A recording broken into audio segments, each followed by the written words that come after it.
The Culture Pop Podcast is brought to you by the law offices of Jacob Emrani. Accident or injury, call Jacob Emrani. Call Jacob. Hey, it's Mase. If you or a friend or loved one is injured in an accident, the first person you should call is my friend Jacob. When I did this, Jacob was great. He helped me by talking through the next steps, which really put my mind at ease. When you're injured in an accident, you got to have an expert. That's why you call Jacob, just like I did. Call Jacob, 844-24-JACOB. That's 844-24-JACOB, or visit calljacob.com. Call Jacob.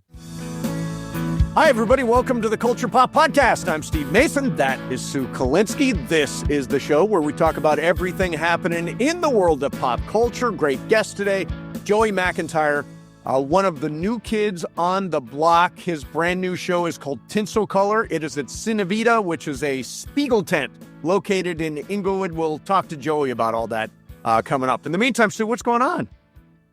I want to ask you a question. Okay. Has Juan ever bought something that he thought that you would like, and you were like, and it wasn't just specifically for you, maybe Right. something for the house. Sure. And then he showed it to you and you were like, what were you thinking? Yeah. It's more happened in reverse. I bought the stupid thing. I can't remember. He is so, he's got precision. I don't think he would ever make a huge mistake. Okay. Tom did? Yeah. So he tells me that he bought something that was kind of like some sort of cutout which represented the two of us, right? Okay. And then this came in the mail. Oh, yeah. That, you know what? I think that really? looks Oh, yeah. like, that doesn't look like you guys. At all. It looks like some, But it it looks actually like looks the like some people that we've seen at an RV I camp. was just going to say that. At an RV park. Yeah. They look like they would have an RV. And you would see Anyway. them and hang around Anyway. the campfire. That's very funny. Oh, my God. Yeah. So, by the way, I'm not going to say anything. I got all my Christmas shopping done. Done. Good for I had you. it done like day after Halloween. I'm like, okay, let's knock this out. How many people do you have to buy gifts for?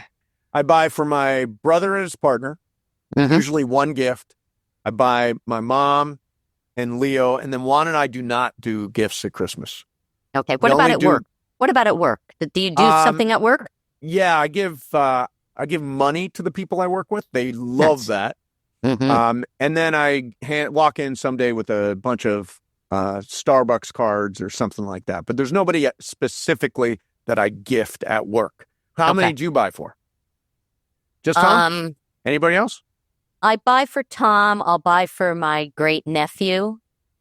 And that's pretty much it. That's like it. when I first started dating Tom, he comes from a big family and a lot of nieces and nephews, and they were all very young. So actually, it was at the time when I was working on Newlyweds. So Okay. I got a bunch of swag, sweatshirts from the show, and sweatpants and hats, and they all like flipped out. But we Right. always bought stuff for all the kids up until they were probably like in junior high school, and then we stopped buying for And them. then you were just like, I'm done with this. We're done. And we'd buy something for his mom. Yeah. It's I try to keep it super simple, super easy. I don't spend a lot, but I try to choose like meaningful stuff. And by the way, Christmas starts early in my family. My brother put up his tree the day after Halloween. My mom Really? sent me a picture of her tree. It's up last night. Now, what is it? I don't remember when I was growing up that the holiday, like you would do it like, like after Thanksgiving, it was kind of the, After Thanksgiving is sort of a natural cutoff, I think. but not in my people are family. decorating their houses in like September Yep. for Halloween. Like when did that start? Well, the Halloween decorations, I cannot stand.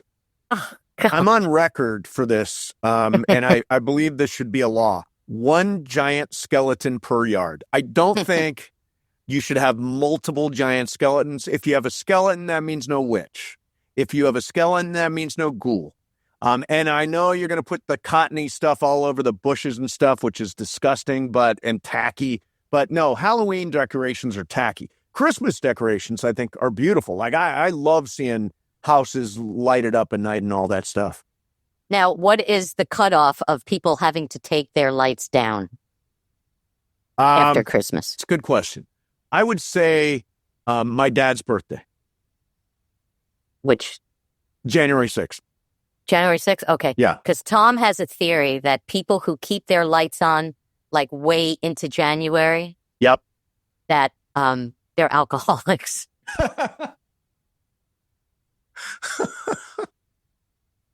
Oh, that's funny.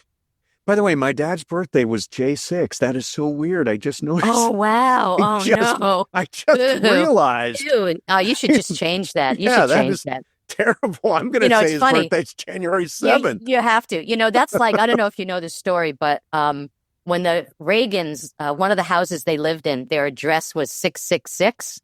Okay. And I think they changed the address. I'm sure. You would not want 666 as your address. No. I totally get that. All right, so let's do a couple of TV shows before we get to Joey. First of all, let's talk about The Diplomat, starring Kerry Russell, Rufus Sewell, Allison Janney. It is really slick, entertaining, great performances. She is the U.S. ambassador to the United Kingdom, or to England, I guess. And Rufus Sewell winds up being sort of this, he plays Hal, this sort of accidental vice president. What's your take on all this? I think it's very, very entertaining. Yep. I love the story. I love their relationship. I actually love everyone's relationship. It kind of has a little bit of a West Wing feel to it. It does. It does. And then it has West Wing actors in it now. Yeah. But I think the writing is really, really strong. It's funny. I think people are irreverent. One thing that Tom and I always joke about is I love the story, the running theme with Kerry Russell and her clothes. There's always something going on with her clothes, whether her zipper isn't zippering properly, or her shoes aren't right, or the color of what she's wearing isn't appropriate. She struggles constantly with her wardrobe. Yes. And I think it's such a fun little addition to her character. So one of my favorite sequences from the show, scenes or sequences, is when Hal and, I forget her, Kerry Russell and Rufus Sewell are a couple, and they're sitting down opposite the president, who is Allison Janney, and the first gentleman, played by Bradley Whitford. And the couples are both bickering. Like Allison Janney's going at Bradley Whitford, Kerry Russell's going at Rufus. And I'm like, it feels so real to me. There's so much of this that feels like, yeah, the president is a person with problems.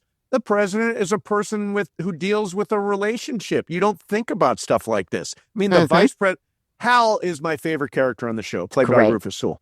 He's so hammy, and he's always scheming, and I thought Kerry Russell would be the vice president. Turns out it's Hal all along. Yeah, huh? I mean, he's the most charming bad boy. Yes. Like, you just know he's going to screw up. That's what he does. He just screws up. And, I mean, I don't know, like, we want to give anything away. I mean, the show's been on for a while. And yeah, no, this is a spoiler alert. Yes. Okay, spoiler alert. Spoiler alert. Go ahead. The final scene was just so good. Brilliant. Yeah. Like, just seeing he and Allison Janney scheming, like, okay, Yeah, they find out the massive bomb is not on the submarine. Mm-hmm. And then Kerry Russell looks at Hal, Rufus Sewell, and realizes, oh, shit, they're working together, and I'm on the outside. I'm on the outside. Yeah. And I think it's a terrific show. I like all the cast, by the way. David Gyasi, who I think has been on this show. He has been. Yeah, David is great.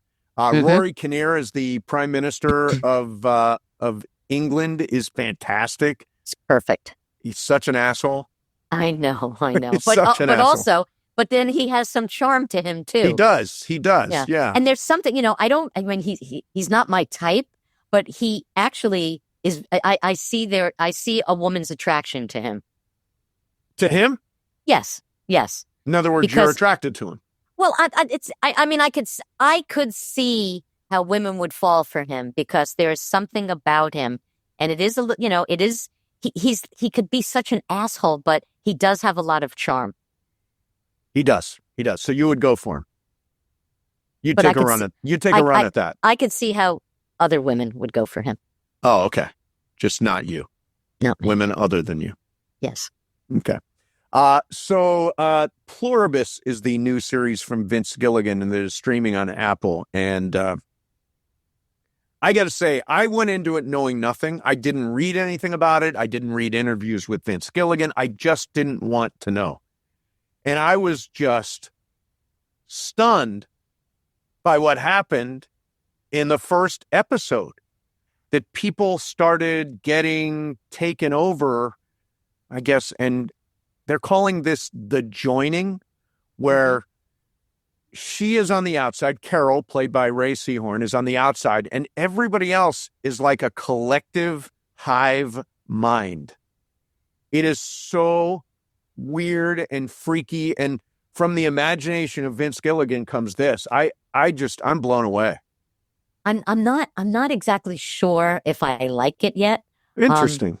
But I'm going to continue watching it because I have to see where it takes us. It's very creepy. I'm not a big sci-fi kind of person, but I'm intrigued by it. Let's put it that way. Intrigued. Now, Vince Gilligan, I read, said that it is about I'm going to paraphrase, the most miserable person on earth trying to save the world from total happiness. Which is a brilliant way to describe it, right? It's great. Now, here's my issue with the show. Ray Seahorn, who plays Carol, who's one of the people that hasn't joined, isn't part of the collective consciousness, the hive mind, she is very one note for me. Like, I want to see more, and we're only 3 episodes in, but I want to see some other colors from Carol. Like, yes. I think she's just angry, and that's the one note. I want to see more from the way she's dealing with what's around her.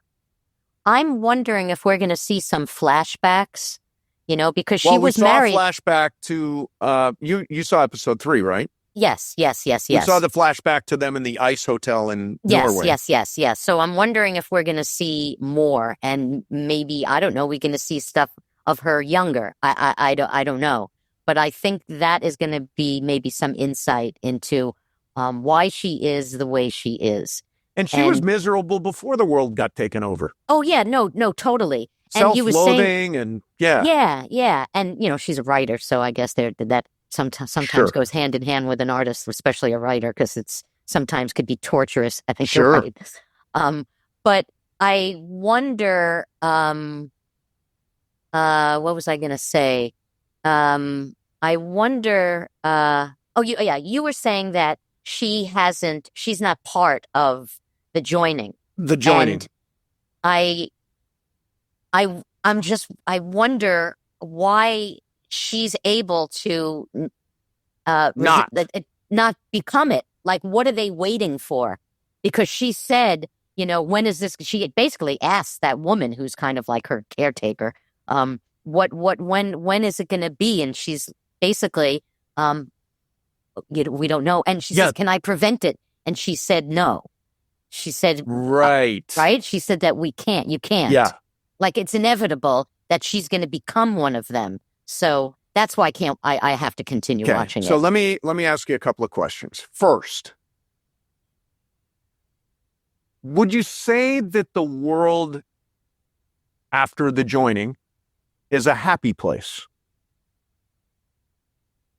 Well, I think for the people who are joined, that's what they've been programmed to be. Right. But do you think they're happy?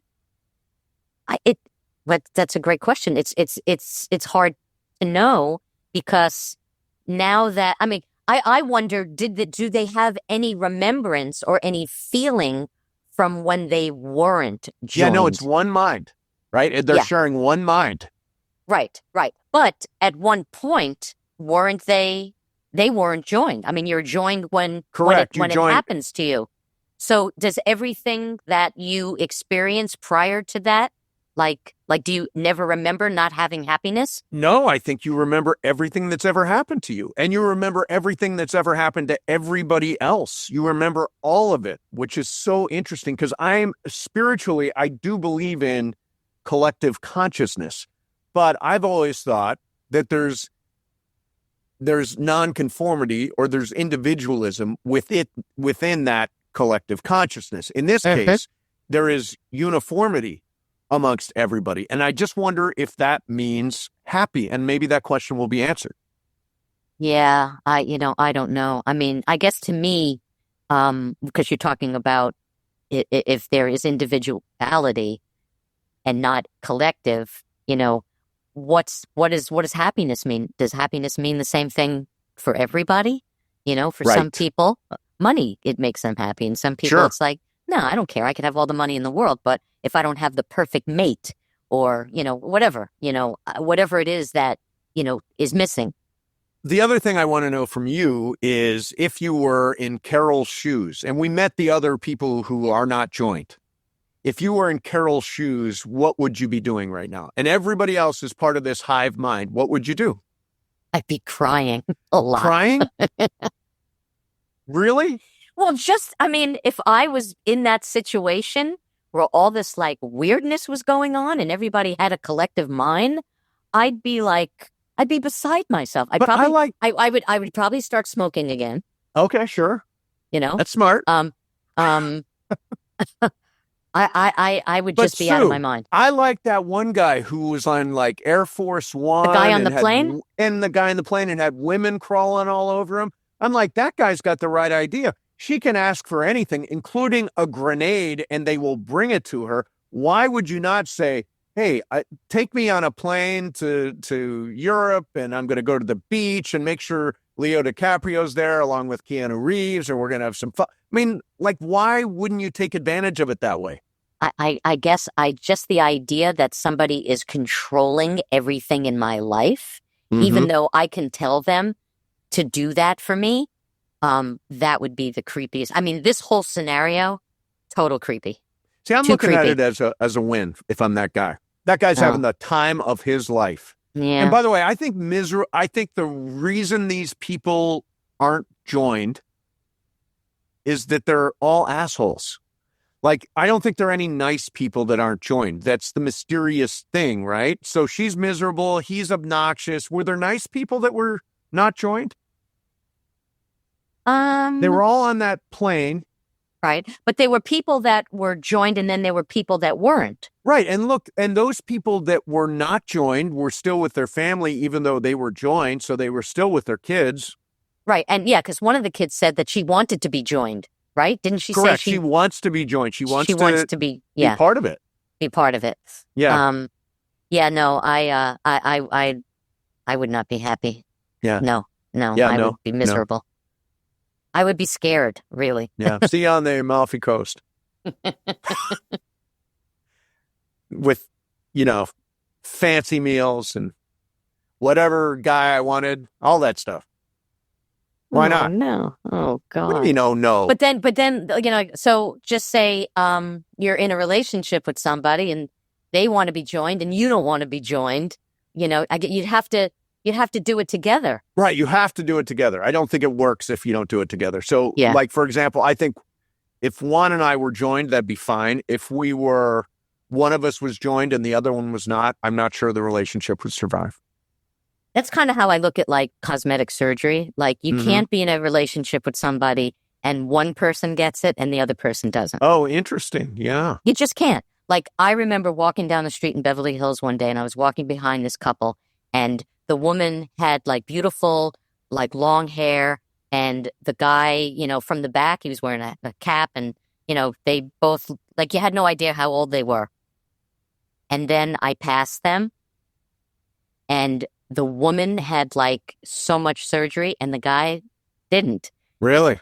And it was weird. And what people don't do when they get cosmetic surgery, they don't do anything with their hands. So you have young boy hair, young boy face, old man hands. Wow. Old man hands. Old man Sounds hands. like- It doesn't sounds match like the a rest of your nickname, Old body. man hands. No, it sounds like a Seinfeld episode. He's got old man hands. He's got old man hands. But that's true. I mean, it doesn't match the rest of the body. So Yeah, it's I'm never like, getting anything done. Did you have anything done? no. Aren't you going No. to get those duck lips like all the Real Housewives have? Oh, God. I saw a duck-lipped woman in the airport, and it looked like she had just come from surgery. Why wouldn't somebody tell her, don't do that? What is wrong with you? You're beautiful. You don't need to. No, she wasn't. Have duck She wasn't lips. beautiful. Oh, No, well, then maybe she needs them. She was an older woman, but it was like, and not that an older woman couldn't have been beautiful, but she was not. She just looked freakazoid. And probably had old lady hands. Oh, totally had old lady hands. There you have it. Here we go. Our guest today was the youngest member of New Kids on the Block, a boy band that sold over 80 million records. He went on to a solo career, made his Broadway debut in Wicked, starred in Tick, Tick, Boom off Broadway and Waitress the Musical. His latest project is the new musical experience, Tinselcolor Hollywood Soundtracks Live. It will be at the incredible CineVita in Inglewood starting on December the 2nd. He's also a huge Boston sports fan. Joey McIntyre joins us. Joey, thanks a lot for coming on, man. It's great to be here. Yeah, as I was saying, listening to you for years as a Boston fan in Los Angeles, it hasn't always been pretty, but no, it has not. Yeah, nice to meet you, Sue. Yeah. Yeah, thank you very much for coming on. So I have been following. I went to CineVita to see the Quentin Tarantino show, which I thought was spectacular. Yeah. And now you're doing Tinselcolor, which is a brand new musical you're doing at CineVita. Describe the tent itself. I think they call it a Spiegel tent. A Spiegel tent. And it's sort of, to call it a tent is a little insulting because because you've been there, it's such a spectacular venue. These Spiegel tents were, they built them over the years. I guess one family does them all. But when you step into it, it's this magical in the round theater. But everything from the floorboards to the fabric to the 3,000 mirrors all around, the bandstand. It's really, I'm a theater kid, so I really get off on that stuff. And that's why I couldn't say no when I was there and they were telling me about this Christmas show. I said, I got to be a part of this. And here we are. So I keep raving about the venue, and the show's going to be great too, of course. So what is it? They build like a tent, when I think of a tent and a show in a tent, I think of Cirque du Soleil. So give me an idea. Yes, it is that vibe. I mean, this one, it's more of a sort of like think Baz Luhrmann, that really rich, you know what I mean, soup to nuts look, like no expense spared. The idea that, and I know that Shane, the producer, a lot of other producers go, why do you use real wood? Why are you spending all this money on this, that, and the other thing? They can't help it. It's a labor of love, this venue. And it's really nice to be around that kind of a thing. You know what I mean? When people are just in it, all in because they love it. And, it doesn't feel like a tent when you're in there. And it really doesn't look like a tent when you're outside of it, but no, this it really doesn't. Packed away. Yeah. It's bigger and more spectacular than you're thinking even, Sue. Bigger. I mean, like the mirrors inside of it are just incredible. Yeah. Okay, so I was just at the Sphere, thanks to Steve. He got me tickets to see the Eagles, and it was the first time there. So when you see this giant, like, space globe, you know, you just can't, you have no idea, because I never looked at it online. You can't even imagine being inside. And I got the chills. I mean, it was, you can't even explain it to anybody. You just have to go there. Yeah. Yeah, this is sort of the Charles Dickens version of that kind of experience. Yes. You know what I mean? Okay. It's on a smaller, granular level than that. But I keep blowing the horn about this one because I just want people to experience it. And the brand and the caliber of talent and shows they put on is top shelf. I mean, it's Broadway caliber, and it's meant to be a part of it. Yeah, I have followed For the Record, the production company, for a while now. I saw Love Actually at the Wallace Theater, I think twice or maybe even 3 times. My mom loves that show. We're bringing the whole family to see Tinselcolor.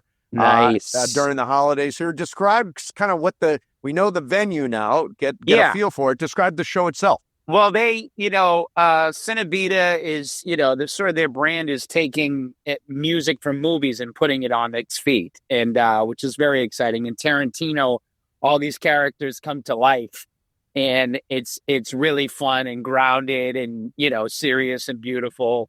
So we're kind of taking the classic, songs from, Frozen and It's a Wonderful Life and Elf and Home Alone, and some of them that are more, you're just going to feel them. They might not be, some of them aren't the ones that are on the radio all the time, but like you go, oh my gosh, that's the song from that scene, in, Home Alone that you don't, so, and then we have tons of classics as well. So, and they're done, they really do them up. They really do these songs up. Great arrangements, great big band. The harmonies, I got my homework laid out for me because these harmonies, they're not boy band harmonies, they're harder than that. So it's fun to jump in and do a different take on some of these songs. So how did this come to you? Did you know about it beforehand, or they came to you?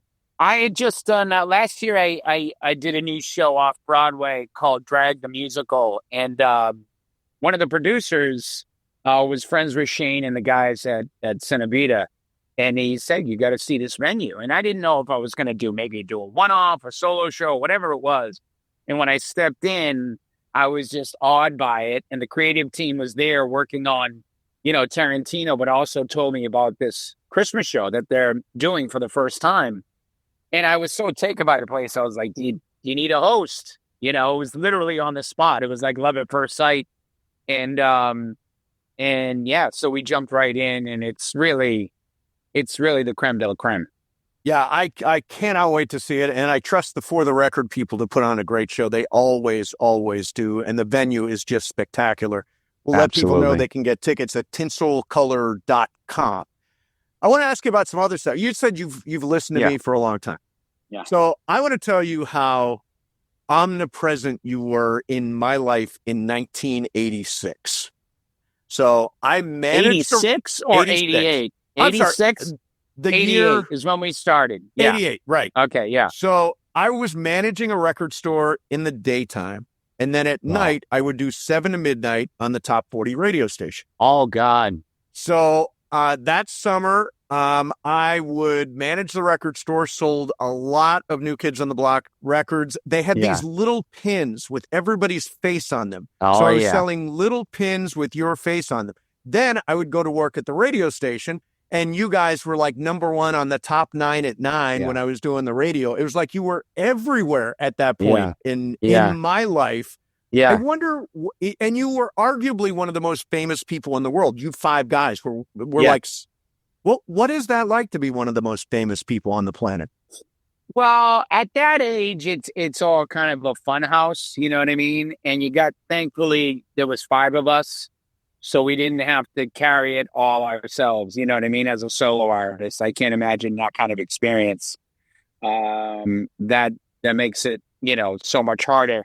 That's the times, and it was the worst of times, Speaking of Dickens, it was a lot for young kids to go through.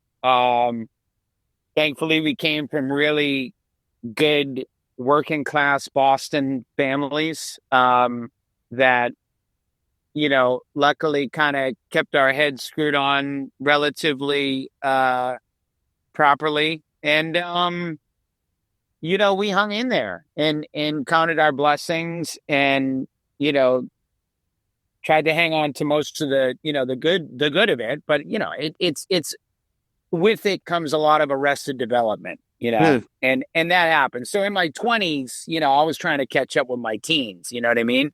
Yeah. But I always knew I wanted to be on stage and perform, and that was my great love. So it was just a question of, finding that. But I really say this honestly. I mean, everybody, whatever their experience, has to navigate. Who liked high school? You know what I mean? Yeah. Know what I mean? No one's going to rave about how well they did in college and how easy it was, all that jazz. So everybody has, their difficult times and challenges. And certainly, I did and we did. But, we're lucky. We've been able to, we took a lot of time off, and then suddenly we got back together in 2008.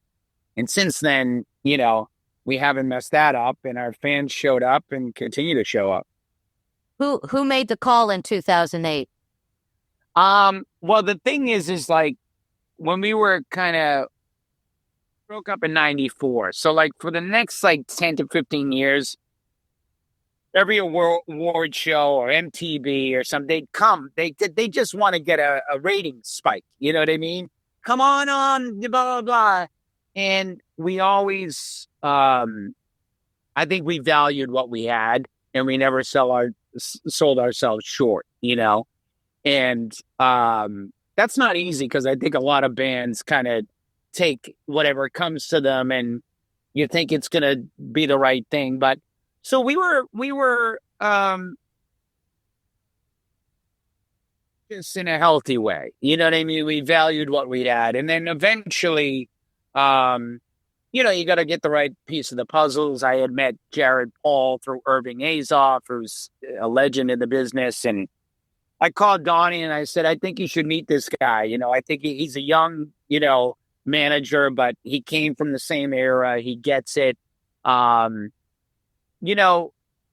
got to be lucky. You got to have 5 guys that are going to work for the greater good. And,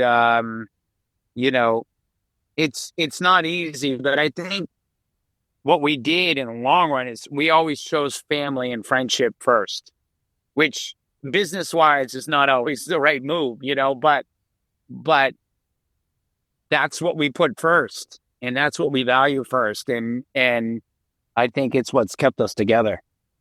So I want to ask you a little bit about, let's talk some sports, huh? Oh, man. So here's my experience of Boston, my most recent experience of Boston. Okay, yeah.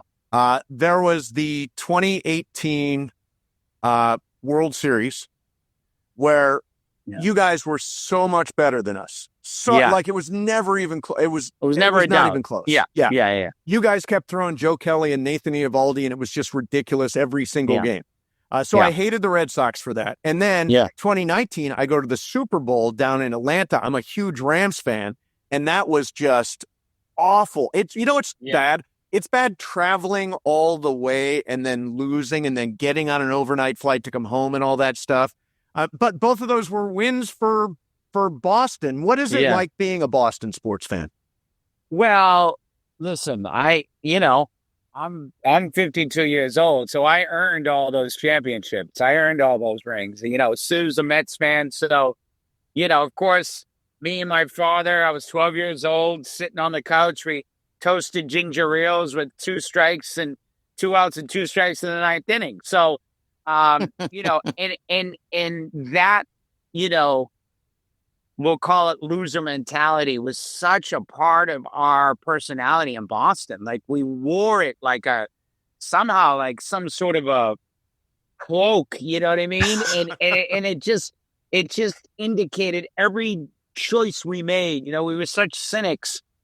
And then along comes, where did it start? Adam Vinatieri, you know what I mean? Right. And then suddenly Dave Roberts, of course. It all starts with Dave stolen Roberts. Base, yeah. That's why, by the way, I get to enjoy the Dodgers, you know what I mean? Because they're not a threat.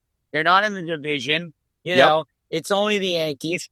And so Dave Roberts with the most important steal in Major League history. And my son's born in 2008. So my firstborn son, who was just, I guess it's in his veins, crazy fan. But look what they've had. These kids had born in the turn of the century.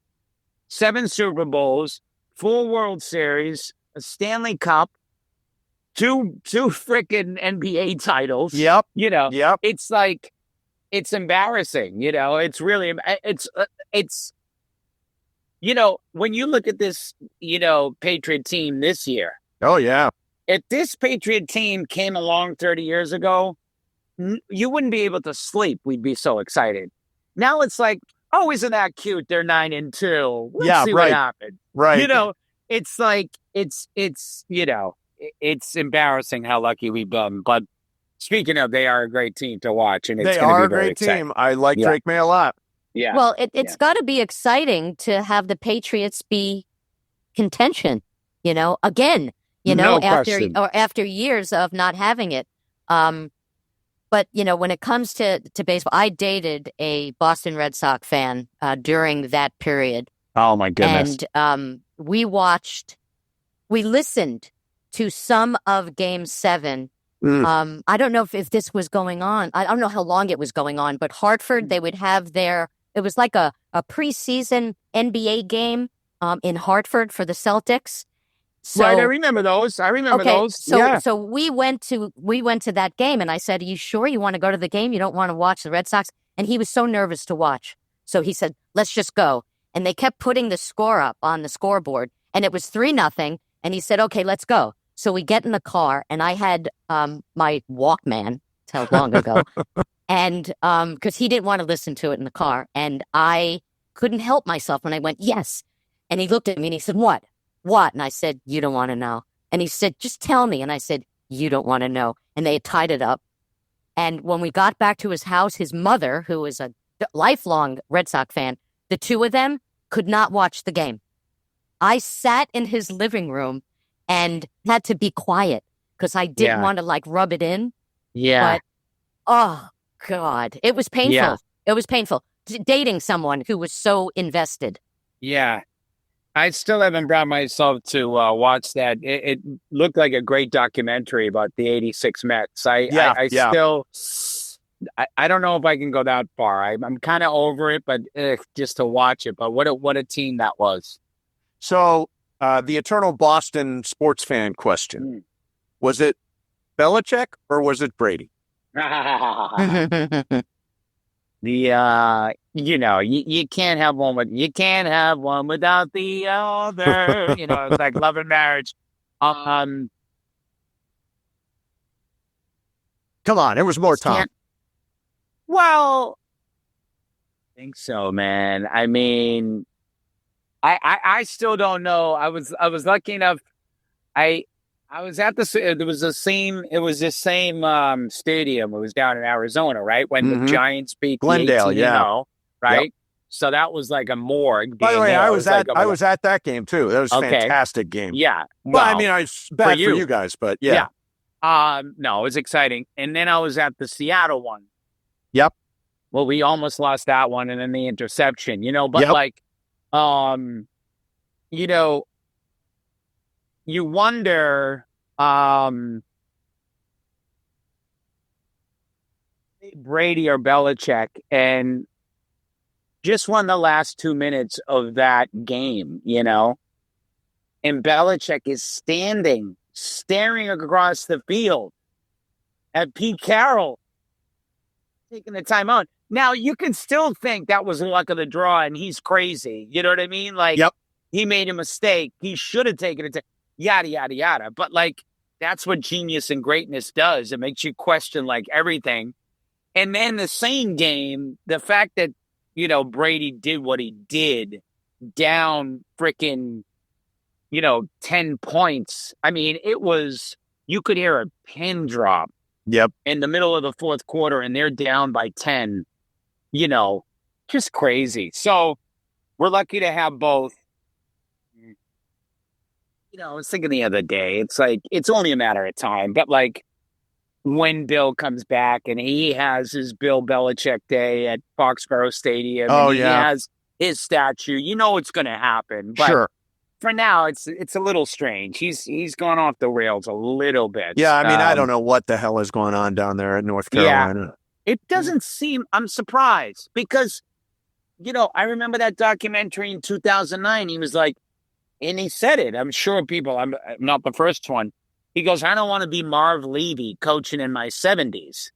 Mm. And here he is. Yes, he is. With 8, 9 Super Bowl rings, including the Giants.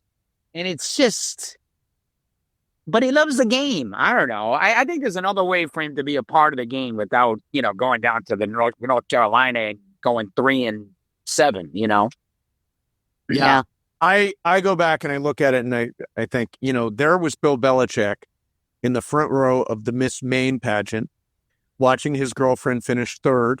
Now she is in a rec league cheerleading team, not professional. It's like rec league cheerleading. He's at her practices. I mean, it's just so, I don't know. I think it's so unbecoming of a guy that was so successful. It's hard to judge anything nowadays, right? But our last bastion of is anything is there any decorum in this world? You know what I mean? But, oh, well, there he is. Yeah.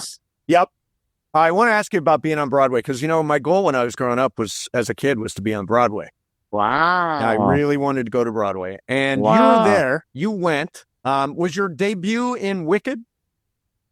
My Broadway debut was in Wicked. I had done off-Broadway. I did a show called Tick, Tick, Boom, which is I love that show. Yeah. So my first New York show was Tick, Tick, Boom off-Broadway in the West Village. It was magic. You know what I mean? I bet. Great show. Yep. And then about a year or so later, I was very early in Wicked. Adina had just won the Tony. So it was still this. Obviously, it still is. I mean, it still keeps going. You'd think it'd never get bigger, but now with the movie, so it was a wonderful experience. I grew up in community theater. I grew up, before New Kids. My whole family was involved, and we're members of it's called the Footlight Club, and it's the oldest community theater in America. It started at the late 1800s. So it's just in my blood, and I love it. I saw that you were in the Fantastics. Yeah. Because that was fun too. I was in the Fantastics. My first production in college, I played Mortimer. Ah, fun. Yeah, I never did it on stage. I only did the movie, but I was immersed in that world, and Tom and Harvey, the writers, were sweet as can be, and that was a fun, big movie to make. Yeah. Wasn't that Broadway show like because it was off Broadway? Longest running off-Broadway show. Broadway show. Yeah, like 35 years or something. It's crazy. Yeah, that's amazing. More than that. Okay, one last thing. I'm going to ask you one last thing. Aside from your own, who's your favorite boy band? Well, I used to say NSYNC because they're funny guys. They got a great sense of humor. I think those guys always sort of had, excuse my language, but that shit-eating grin. You know what I mean? Sure. And they were very talented. But, we worked with the Backstreet Boys. We toured with them a bunch of years ago. It was great. I love those guys too. And actually, my buddy Drew Lachey came to our show in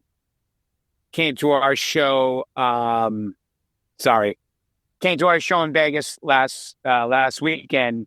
Any chance to bust each other's chops? That's all we do now. You know what I mean? That's all we do, and it's at a good place, and there's no rivalry. It's great that Backstreet Boys are killing it at the Sphere, and it's a perfect It's just a perfect spot for them, and we love what we're doing at the Dolby, and it's great. That's cool, man. Well, listen, I want to let everybody know you should experience the Spiegel tent, which is spectacular. Yeah. You should go see Joey McIntyre and a great cast in Tinselcolor. And you can get your tickets at Tinselcolor.com. And I will see you in Santa Clara, Joey. Oh, nice. Where's that? What Santa? Is that you think we're going to make it? That's where the Super Bowl is. Rams versus Patriots. You think you're going to make it? I said, as I'm texting my family, I said, let the heartbreak begin. You know what I mean? Because odds are we're not making it to the Super Bowl, but you never know. You never know. You never know. Hope But they to get see a you nice there. young team. Yeah, we'll see what happens. All It's right. good Hey, to talk to you guys. Joey, thanks for doing this, man. Really appreciate it. We'll look forward to seeing you in the show. Thank you so much. Appreciate it. There you have it. There is the Culture Pop Podcast. Thank you to Joey McIntyre. Now, are you going to go see the show, Sue, in the Spiegel tent with all the mirrors and the Christmas music and all that stuff? You said you can make it happen. I can hook you up. Okay. I'm going to ask Tom. I'm sure he'll want to go. It'll be fun. Oh yeah, it's super fun. It's a great venue, and For the Record is the production company. Unbelievable production. Everything they do is amazing. All right, so I'm going to keep an eye out, Sue, for old man hands. Okay. And women hands. Old lady hands are also a thing. Right. So what you've suggested is that in addition to having this done, you should have this done. Yeah, because that's another part of your body that everybody sees. So if they look at your face, they think, well, maybe they are younger. And then it goes right to the hands. So and it's like, there's no way in the world they're younger. So are you telling people should have a hand job? Exactly. A hands job. Hands job. There you go. All right. There's or you could wear gloves. Exactly. Why not? All right. There you have it. There's your Culture Pop podcast for today. Hey, like us on Instagram. Let me take that back. Like us on Spotify and Apple. Leave us a 5-star rating. We appreciate that. And on YouTube, always leave us a comment or a review or a reaction to anything we talk about here, and hit the thumbs up sign. Thanks, everybody, for watching. Sue, great seeing you, and we will see everybody next time on the Culture Pop Podcast.